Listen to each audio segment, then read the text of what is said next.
Érase una vez, de Nadine Gordimer. Me escribe una persona pidiéndome que colabore en una antología de cuentos para niños.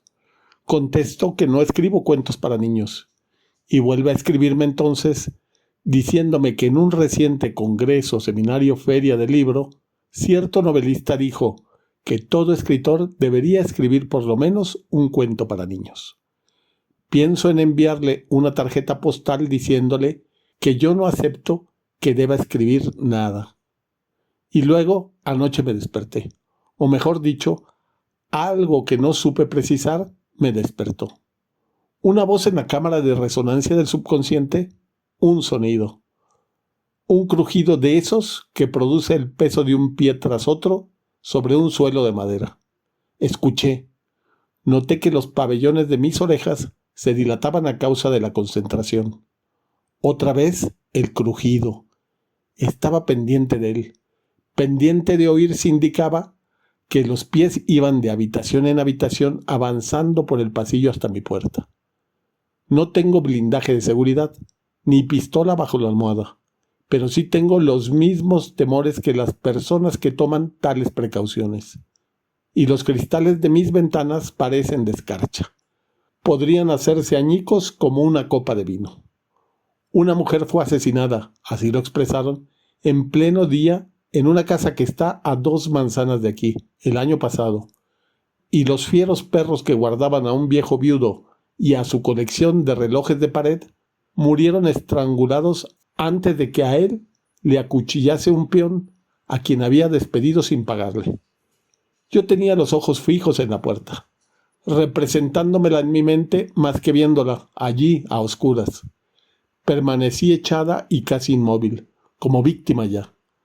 Pero la arritmia de mi corazón porfiaba, golpeando a uno y otro lado de su jaula corporal.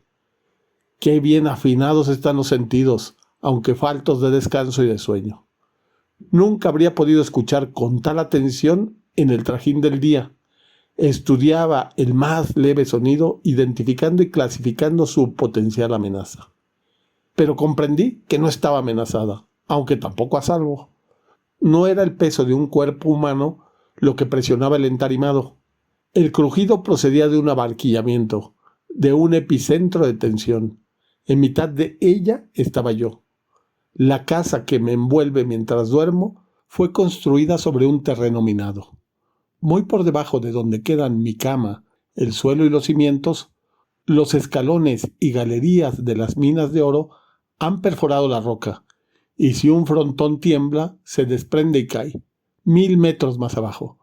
Toda la casa se mueve ligeramente, produciendo una inquietante tensión en el delicado equilibrio de peso y contrapeso de ladrillos, cemento, madera y cristal que sostiene la estructura que me alberga.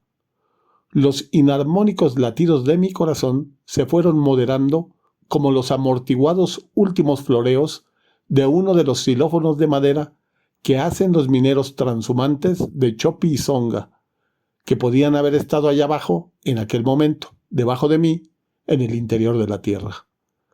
La excavación escalonada, donde se producía el derrumbamiento, acaso ya no se utilizaba. Quizá gotearía agua por sus agrietadas venas, y puede que ahora algunos hombres hubiesen quedado enterrados allí, en la más profunda de las tumbas. No encontraba una postura en la que mi mente se desprendiera de mi cuerpo, liberándome para volver a dormir. Así que empecé a contarme un cuento, uno de esos cuentos propios de la hora de acostarse. En una casa, en un barrio residencial, en una ciudad, había un hombre y su esposa que se querían muchísimo y que vivían felices desde siempre. Tenían un hijo pequeño y le querían muchísimo. Tenían un gato y un perro a los que su hijo quería muchísimo. Tenían automóvil y caravana para las vacaciones. Y tenían una piscina protegida con una cerca para que el pequeño y sus compañeros de juegos no cayesen y se ahogasen. Tenían una chica de servicio de absoluta confianza y un jardinero que trabajaba por horas, muy apreciado en el vecindario, pues cuando empezaron a vivir felices para siempre, fueron advertidos por aquella vieja bruja sabia, la madre del marido, que no contratasen a nadie fuera de la vecindad. Pertenecían a una mutualidad de asistencia sanitaria, pagaban la tasa de tenencia de su perro, tenían seguro de incendios, inundaciones y robo, y estaban abonados a la vigilancia vecinal, que les proporcionó una placa para la verja de la entrada con el rótulo «Está usted advertido», sobre la silueta de un potencial intruso. Este iba enmascarado. No se apreciaba si era blanco o negro y, por lo tanto, demostraba que el propietario no era racista. No fue posible asegurar la casa, la piscina y el automóvil contra daños producidos por disturbios. Había disturbios, pero fuera de la ciudad, donde se alojaba la gente de otro color. A esta gente no se le permitía entrar en la zona residencial, salvo si eran chicas de servicio o jardineros de confianza. Así que no había nada que temer, dijo el marido a su esposa. Pero ella temía que algún día aquella gente llegase hasta su calle y arrancase la placa «Está usted advertido», abriese la verja e irrumpiese en el interior.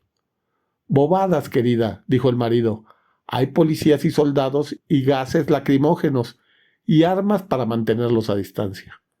Sin embargo, para complacerla, pues la quería muchísimo y estaban incendiando autobuses, apedreando automóviles, y los escolares eran abatidos a tiros por la policía, en unos barrios de los que nada se podía ver ni oír desde la zona residencial, había hecho instalar un control electrónico en la verja de entrada.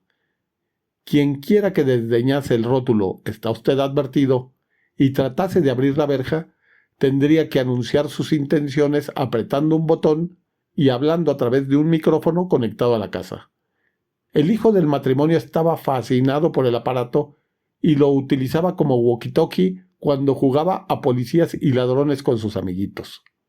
Los disturbios fueron sofocados, pero hubo muchos robos en el barrio residencial y la fiel sirvienta de unos vecinos fue maniatada y encerrada en un armario por unos ladrones mientras cuidaba de la casa de sus patrones. La fiel sirvienta del matrimonio y del niño se sintió tan afectada por la desgracia sobrevenida a una amiga que, como a menudo le ocurría a ella, tenía la responsabilidad de velar por las pertenencias del matrimonio y del niño pequeño, que suplicó a sus señores que pusiesen rejas en las puertas y ventanas de la casa y que instalasen un sistema de alarma. La esposa se avino. «Tiene razón, sigamos su consejo». Y así, desde todas las puertas y ventanas de la casa en la que vivían siempre felices, vieron entonces los árboles y el cielo entre rejas. Y cuando el gatito del niño trató de encaramarse por el montante para hacerle compañía en su camita durante la noche, como hacía habitualmente, la estridente alarma sonó en toda la casa. A la alarma respondían con frecuencia, esa impresión daba, otras alarmas antirrobo en otras casas, disparadas por gatos domésticos o ratones mordisqueantes. Las alarmas se sucedían por los jardines como chillidos, gemidos y lamentos, a los que pronto todos se acostumbraron, de manera que el clamor no sobresaltaba a quienes vivían en el barrio residencial más que el croar de las ranas o la musical vibración de las patas de las cigarras. Protegidos por el clamoreo de las arpías electrónicas, los intrusos cerraban los barrotes de hierro e irrumpían en los hogares, llevándose equipos de alta fidelidad, televisores, magnetófonos, cámaras fotográficas y radios, joyas y ropa, y a veces tenían hambre suficiente para devorar todo lo que hubiese en el frigorífico, o se tomaban un descanso audaz para beberse el whisky de la vitrina o del mueble bar del jardín. Las compañías de seguros no pagaban compensación alguna si el whisky era de una sola malta, pérdida sensiblemente agravada por la certeza del propietario de que los ladrones no habrían sabido apreciar lo que se estaban bebiendo. Luego vino la época en que muchos, no incluidos en la categoría de chicas de servicio y jardineros de fiar, merodeaban por el barrio residencial porque estaban sin empleo. Algunos importunaban en demanda de trabajo, quitar las malas hierbas o pintar un tejado, cualquier cosa. «Va, señora».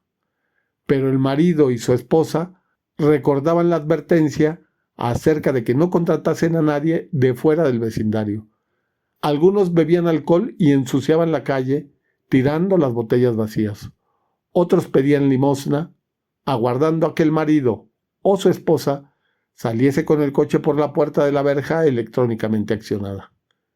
Se sentaban por doquier, con los pies en la cuneta, bajo las jacarandas que hacían de la calle un túnel verde, porque era un barrio residencial precioso, estropeado solo por su presencia, y a veces se quedaban dormidos, echados justo frente a la verja, bajo el sol del mediodía. La esposa nunca pudo soportar ver a nadie pasando hambre. Mandaba a la sirvienta de confianza que le sacase pan y té, pero la sirvienta de confianza decía que eran holgazanes y tzotzis, que entrarían, la maniatarían y la encerrarían en un armario. El marido dijo: tienes razón, sigue su consejo. No consigues más que incitarlos con tu pan y té. Buscan su oportunidad.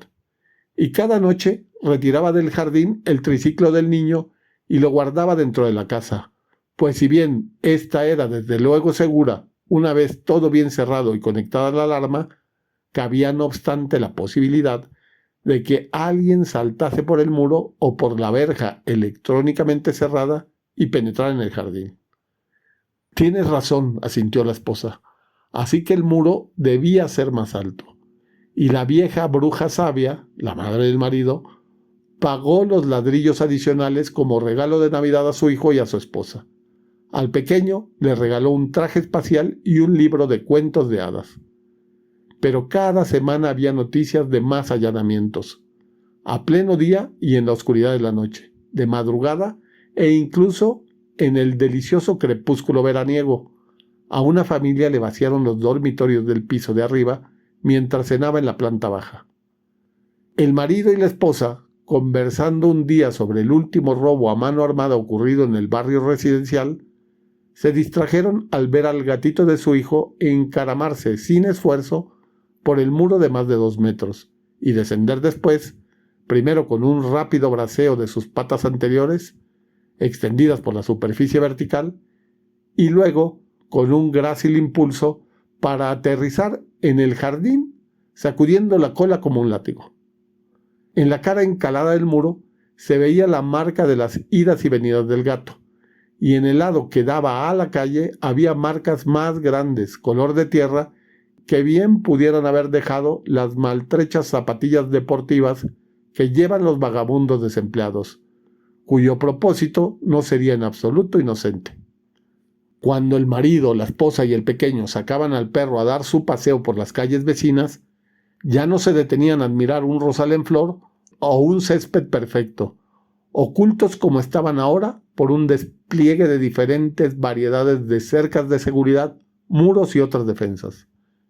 El marido, la esposa, el niño y el perro pasaban ante un notable surtido de sistemas de seguridad, la opción más barata de trozos de vidrios incrustados en cemento en lo alto de los muros, las rejas que terminaban en puntas de lanza, los intentos de armonizar la estética de la arquitectura carcelaria con el estilo de las villas españolas, los pinchos pintados de color rosa, y con las urnas de yeso de las fachadas neoclásicas, picas de 30 centímetros con filos como zigzags de relámpago y pintadas de un blanco impoluto. En algunos muros había una pequeña placa adosada con el nombre y el número de teléfono de la empresa responsable de la instalación de los dispositivos. Mientras el pequeño y el perro corrían por delante, el marido y la esposa se entretenían comparando la posible eficacia de cada sistema en relación con su aspecto. Y tras varias semanas de reflexionar ante las distintas barricadas, sin necesidad de hablar, ambos llegaron a la conclusión de que solo había un sistema que mereciese la pena. Era el más feo, pero el más honesto, de inequívoco estilo de campo de concentración, sin adornos superfluos, completa y evidente eficacia. Colocado a lo largo de los muros, consistía en una espiral continua de rígido y reluciente metal cerrado en forma de hojas dentadas, de tal manera que resultaba imposible trepar por encima de la espiral e imposible pasar por el interior de su túnel sin engancharse en sus colmillos. No habría salida posible, solo una inútil porfía cada vez más sangrienta. El intruso recibiría cortes cada vez más profundos y acerados hasta descarnarse. La esposa se estremeció al mirarlo. «Tienes razón», dijo el marido. «Cualquiera se lo pensaría 2 veces». Y siguieron el consejo de un pequeño cartel adosado al muro. «Consulte a Dientes de Dragón, seguridad total». Al día siguiente llegó una brigada de obreros que instalaron las espirales afiladas como hojas de afeitar a todo lo largo de los muros de la casa, donde el marido y la esposa y el niño y el perro y el gato vivían siempre felices. La luz del sol, reflejada en la endentadura, emitía destellos como cuchilladas y la cornisa de filos de navaja circundaba el hogar, resplandeciente. El marido dijo: «No importa, el tiempo lo irá dejando mate». La esposa dijo: «Te equivocas, garantizaron que era inoxidable». Y aguardó hasta que el pequeño se alejó corriendo a jugar antes de decir: «Espero que el gato tenga cuidado». El marido dijo: «No te preocupes, cariño, los gatos siempre miran antes de saltar». Y ciertamente, a partir de aquel día, el gato optó por dormir en la camita del pequeño y no salía del jardín, sin aventurarse nunca a violar la seguridad. Una noche, la madre, después de acostar al niño, le leyó uno de los cuentos de hadas del libro que la vieja bruja sabia le había regalado por Navidad. Al día siguiente, el pequeño jugó a ser el príncipe que desafía la terrible barrera de espinos para entrar en el palacio y dar a la bella durmiente el beso que la devolvería la vida. Arrastró una escalera hasta el muro. El reluciente túnel en espiral era justo lo bastante ancho para que el pequeño cuerpo pudiese penetrar. Y en cuanto los afilados dientes se hincaron en sus rodillas y en sus manos y en su cabeza, gritó y forcejeó, y se encontró tanto más atrapado cuanto más porfiaba por soltarse. La fiel chica de servicio y el jardinero, a quien le tocaba precisamente aquel día, acudieron corriendo, ella para ver qué le pasaba al pequeño y gritar como él, y el jardinero para desgarrarse las manos tratando de alcanzar al niño. Entonces el marido y la esposa irrumpieron como locos en el jardín y algo, probablemente el gato, disparó la alarma, cuyo estridente sonido se mezcló con los gritos, mientras la sangrante masa del cuerpecito era liberada de la espiral de seguridad con sierras, cortalambres y hachuelas, y transportada por el marido y la esposa, la histérica fiel sirvienta y el lloroso jardinero, al interior de la casa.